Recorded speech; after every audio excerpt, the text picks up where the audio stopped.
찬양 감사합니다. 제가 15년 전 미국에서 목회를 할 때 가수 심수봉의 공연을 간 적이 있었습니다.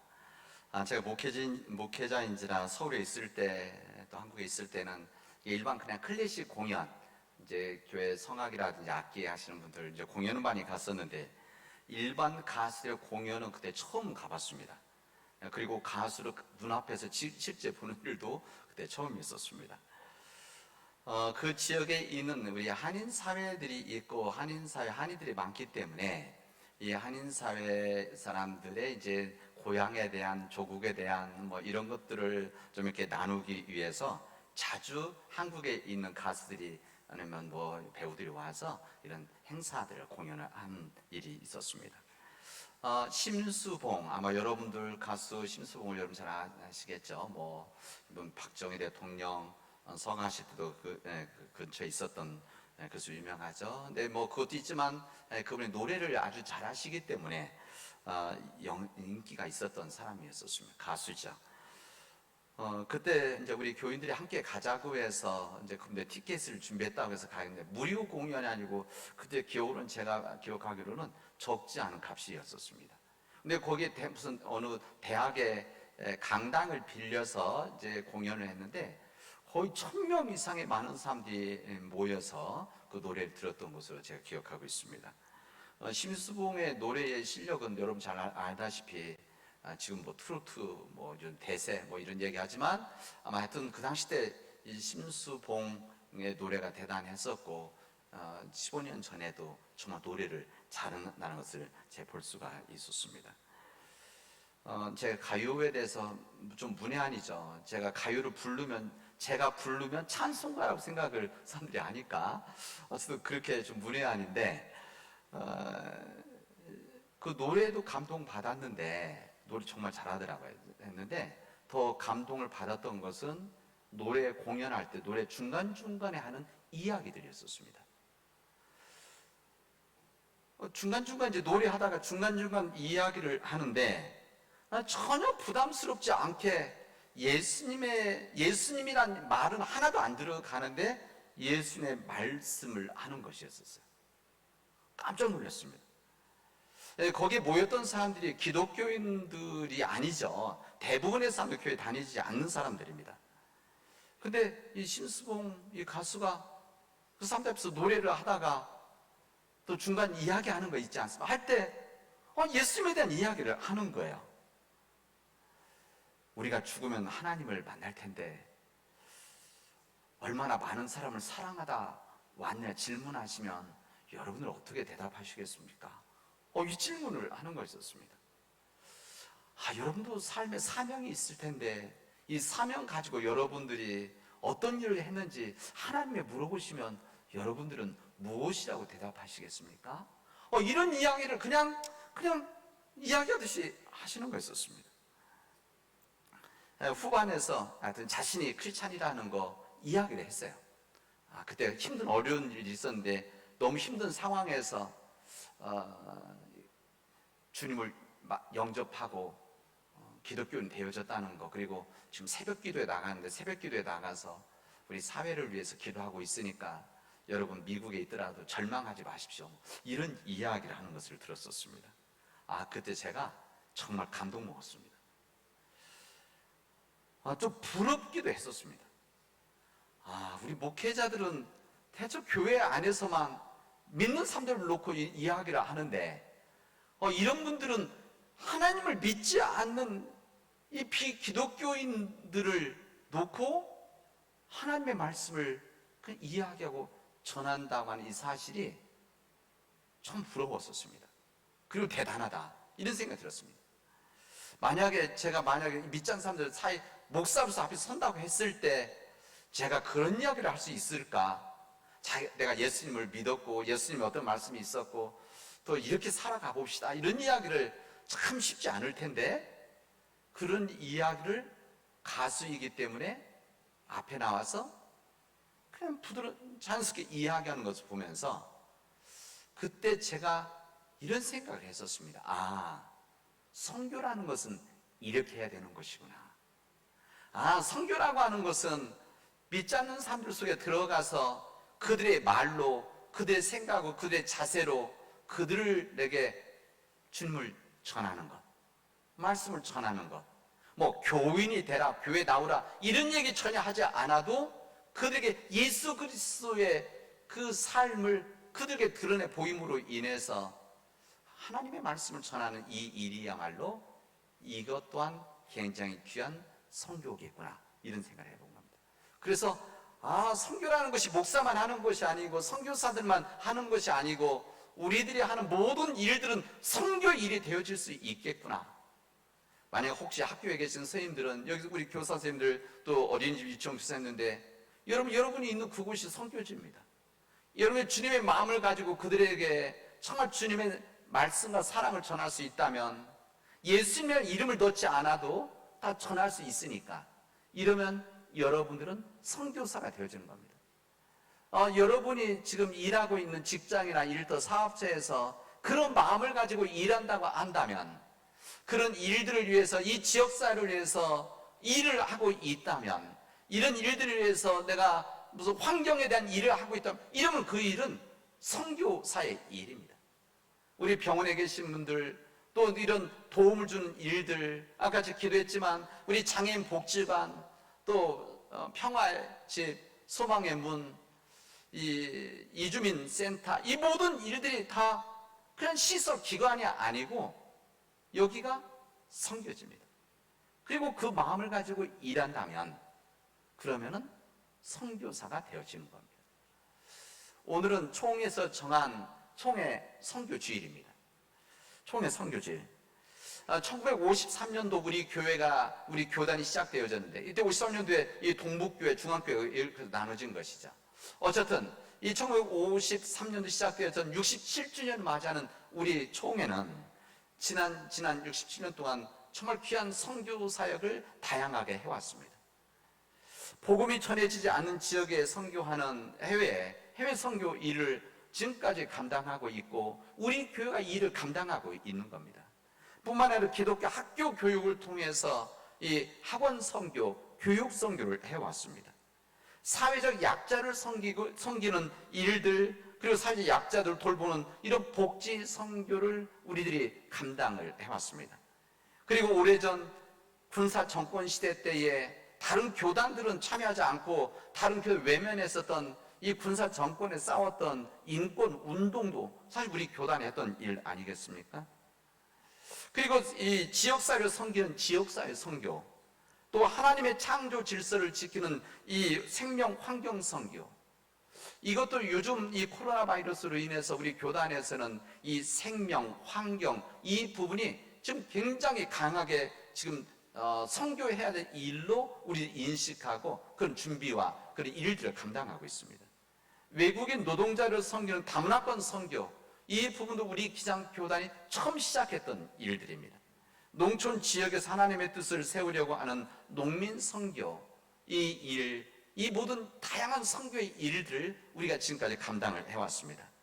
우리 선교는 각 시대적 상황 속에서 그 시대에 필요한 사역들을 찾아서, 그 시대에 필요한 하나님의 일들을 찾아서 하나님의 손길, 하나님의 마음, 하나님의 발길이 가는 그런 곳에 우리 교회들이 마음을 다해서 헌신과 수고를 해왔습니다. 여러분, 1885년 미국에 있었던 선교사, 언노드 선교사, 아판세르 선교사가 조선 땅에 85년도 5월에 들어왔습니다. 그리고 이 땅에 들어와서 그들은 이 땅에 올 때 우리 조선이라는 데로 정확히 알지도 못했고 어디에 있는지도 모르고 들어왔었습니다. 그리고 들어와서 복음을 전했습니다. 이들이 복음을 전할 때 30도 안 된 나이였었습니다. 정확하게 나이로 따지면 26살입니다. 지금도 연세대학교 가장 중앙에 언더우드 동상이 있어요. 여기 당연히 나이가 들어있는 선교사의 모습, 수염이난 선교사의 모습이지만 실제 이 선교사가 들어왔을 때 나이가 26살. 뭐 여러분 자녀들 중에 혹시 지금 대학 다니고 대학 군대 갔다 온 아이들 생각한다고 한다면 25살의 선교사 상상할 수가 있을 것입니다. 경기도 이남의 이 충청도 지역과 이 호남 지역의 선교를 위해서 미국의 남장로교 선교사님들이 들어왔습니다. 이 선교사님들이 들어오셔서 우리 지역 들어왔는데 몇 분이 들어오면 7분이 들어오셨습니다. 2분의 부부 선교사님, 1분의 남매, 그리고 1분의 개인, 1분 선교사님, 7분이 들어와서 이들이 우리 보통 이 선교 역사에서는 7인 선발대다, 선교 선발대다 이렇게 이야기를 하고 있습니다. 이들은 전주에서 초가집 한 채를 사서 이곳에서 선교를 시작했습니다. 이때 14명의 학생들을 모아서 성경 학교를 시작을 했고, 이 1990년 9월에 학교를 세웠습니다. 그래서 근대식 학교 교육을 처음 시작을 하게 되어진 겁니다. 이때 이 교육 선교를 더 강화시키기 위해서 미국 선교사분이 부부가 왔는데, 이분의 이름이 존 사무엘 리스벳이라고 하는 분입니다. 존 사무엘 리스벳. 이분이 오셔서 이 학교를 위해서 헌신하셨습니다. 그리고 근대식 교육을 털을 닦은 분이시죠. 그래서 이분이 정말 섬겼던 학교, 이 학교 이름이 전주 남학교입니다. 근데 시간이 좀 지나서 이 학교가 어떤 학교가 됐느냐? 신흥고등학교가 되어진 겁니다. 신흥고등학교 이런 역사를 갖고 있습니다. 이 신흥고등학교에서 가르쳤던 존 사무엘 리스벳, 이분은 학교 학생들만 가르쳤던 것이 아니라 산 넘고 강을 지나서 우리 남원 땅에 왔습니다. 남원 땅에 와서 광안도 주변에서 복음을 전했습니다. 이분이 우리 교회 요람에 나와 있는 누구겠습니까? 유서백 선교사님이십니다. 우리 교회를 시작했고, 이 지역에 복음을 이 지역에 처음 교회를 세우셨던, 그리고 우리 지역에 처음으로 세례를 베풀었던 그분이 바로 존 사무엘 리스벳, 그리고 한국 이름으로는 유서백 선교사님이십니다. 그런 생각도 해봅니다. 지금부터 115년 전에 이런 선교사님들의 헌신과 수고가 없었다고 한다면 우리 남원 땅에 어떻게 복음이 전해질 수 있었을까? 그리고 이런 분들의, 정말 이분들은 여기 한국 땅에 올 때 조선 이란 자체를 몰랐던 분들입니다. 26살 이런 젊은 분들이죠. 다 오셨을 때 이분들이 없었다면 지금 우리가 이렇게 예배를 드릴 수가 있었을까? 이런 생각을 해봅니다. 우리에게 하나님께서 허락하신 하나님의 말씀이자 뜻인 우리 성경, 그리고 신구약, 이 신구약성의 핵심적인 주제가 무엇인가? 이 성경 말씀이 이렇게 39권, 27권 두껍게 있는데 이 전체 말씀이 말하는 것이 무엇인가? 여러 가지 이야기가 있으면 가장 압축적으로만 하나님의 나라입니다. 하나님의 나라. 이 하나님의 나라, 이 하나님의 나라라고 하는 것은 무슨 시간적인, 무슨 역사적인 그런 땅에 대한 민족적인 이런 개념이 아닙니다.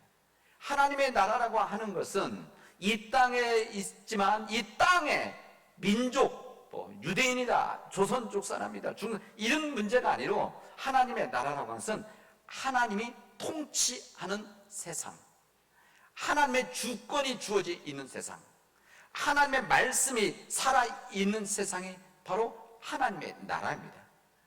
하나님께서는 이 세상에 하나님의 나라를 이루기 위해서 하나님 수많은 사람들을 불러서 이를 감당하게 하셨습니다. 그래서 이 어두운 시대 때 아브라함을 불러서 하나님의 나라에 대한 꿈을 만들어서 이 하나님의 세상을 시작을 했고, 이뿐만 아니라 그 이후에도 수많은 하나님의 종들을 부르고 예언자들, 대언자들을 세워서 주님의 이 하나님의 나라를 이루어 나갔습니다.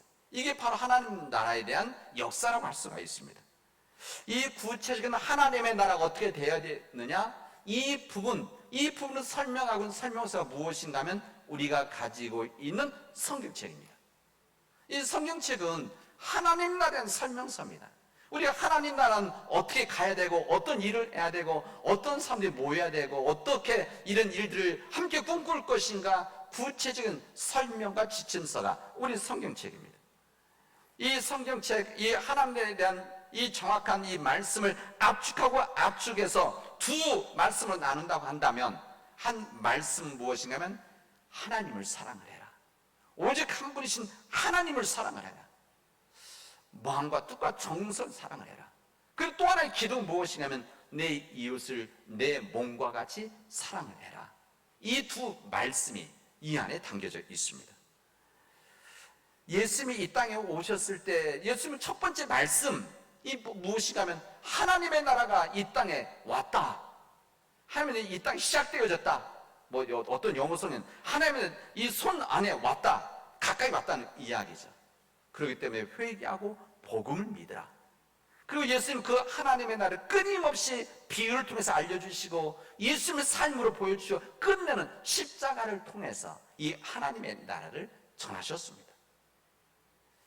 우리 교회도 무슨 교회입니까? 우리 교회는 어떤 뜻을 갖고 세워진 교회면 하나님의 나라를 이 땅에 이루기 위한 믿음의 공동체입니다. 이 건물이 교회가 아니고 여기에 있는 이런 믿음을 가지고 있는 사람들이 교회입니다.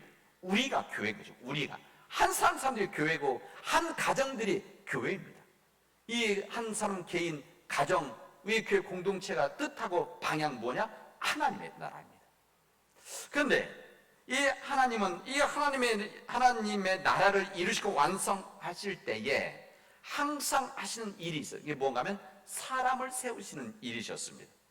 하나님이 이 세상에서 하나님 나라를 위해서 홀로 일하지 않으시고 항상 그 시대에 그 땅에 맞는 사람을 불러서 하나님의 일들을 하나님의 나라를 이루시도록 일을 맡기셨습니다. 여러분, 우리가 믿는 하나님은 전능하신 하나님이십니다. 우리가 믿고 있는 하나님은 불가능이 없으신 하나님이십니다. 불가능이 없으시고 전능하신 하나님이시기 때문에 하나님의 말씀이면 모든 것 다 하실 수 있는 분이 아니시겠습니까? 하나님 말씀만 하시면 하는 모든 일들을 이루실 수가 있습니다. 그러나 전능하신 하나님인데도 불구하고 하나님은 반드시 사람을 세워서 하나님의 섭리와 계획을 펼쳐나가는 것을 우리는 알게 되어집니다. 이게 바로 하나님의 방식이시죠. 하나님의 능력이면 애굽에서 노예로 살고 있었던 이스라엘 민족들을 그냥 끌고 나오실 수도 있었습니다. 그리고 홍해도 그냥 하나님의 말씀으로 그냥 나누실 수도, 가를 수도 있었고, 이스라엘 민족이 40년 걸어서 왔었던 이 가나안 땅까지 길도 한 일주일이면 이분들이 이 사람들을 끌고, 아니면 하루에도 끌고 가실 수 있는 그런 능력에 전능하신 하나님이셨습니다. 근데 하나님은 그렇게 일을 하지 않으십니다. 항상 그 일을 위해서 사람을 부르시죠. 애굽에 있던 노예들을 위해서 오랫동안 준비시켜놨던 모세를 불러서 그를 이끌어내십니다. 그 모세를 이끌어서 홍해를 가르치고 그 모세를 통해서 이 광야에서 40년의 삶을 살아가도록 이끌어 가십니다. 가나안 땅에 들어가서도 하나님께서는 이 여호수아를 불러서 그 일을 감당하게 해서 끝내는 그 땅을 차지하게 하는 하나님의 나를 그 땅에 세우시게 되어지는 겁니다. 여러분, 우리 예수님께서 이 땅에 오셨을 때 첫 번째 말씀 하나님의 나라라는 말씀 드렸는데, 이 하나님의 나라를 이루시기 위해서 이 땅에서 예수님은 말씀을 전하시고 환자 병자들 치유하시고 뿐만 아니라 십자가의 고통을 감수하시면서 이 땅에 하나님의 나라를 전하시고 하나님의 나라를 세우셨습니다. 그런데 주님께서 이 일을 혼자 하지 않으셨습니다. 주님께서는 이 하나님의 나라를 이루기 위해서 12명의 제자들을 부르십니다. 12명의 제자들. 이 12명의 제자를 세워서 주님의 일을 동역하도록 하셨습니다. 예수님도 전능하신 하나님 아니십니까? 오병이어, 이 물고기 2마리 떡 5개 작은 이것을 가지고 5,000명을 7,000명을 먹이실 수 있는, 죽은 자를 살려 일으키실 수 있는 그런 우리 주님 아니십니까? 그런데도 주님은 12명의 제자를 불러서 이 일을 감당하게 하십니다. 이 12명의 제자들 신분을 들여다보면 정말 평범한 사람들이었습니다. 어부들이었고 세리였고 열심당원들이었고, 또 일부 사람들은 무슨 출신인지도 정확히 나와 있지는 않습니다. 그렇다고 이들이 인격적으로 다듬어진 사람들이고 모든 사람들 받았던 그런 사람들인가? 절대 그런 사람들이 아니었습니다. 이 사람들이 지도력을 갖추기 위해서 도시 출신들, 아니면 공부를 많이 한 사람들이었는가? 그것도 아닙니다. 그 당시 지방 중에 지방이라고 말했던 이 갈릴리 지역, 이 갈릴리 지역에서 그냥 평범하게 살았던 그런 사람들이었습니다.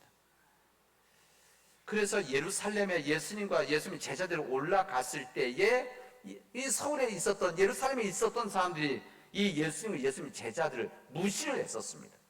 갈릴리에서 무슨 이런 귀한 일이 일어날 수 있겠느냐, 이런 생각이 있었습니다. 그러나 주님께서는 왜 그러신지, 이 똑똑하고 많이 배우고 기득권을 가지고 있던 사람들이 아니라 그 지역에 살고 있었던 평범했던, 아니 부족했던 사람들을 불러서 주님의 일을 맡기셨습니다. 왜 예수님은 그런 자들을 불러서 일을 맡기셨을까? 예수님의 더 효율적인, 더 능력 있는 일을 감당하기 위해서는 뛰어난 사람들, 실력 있는 사람들, 도시 사람들을 불렀을 텐데 왜 예수님은 그러지 않으셨을까? 저는 이 모든 일 하나님의 뜻이다, 이렇게 말할 수밖에 없습니다.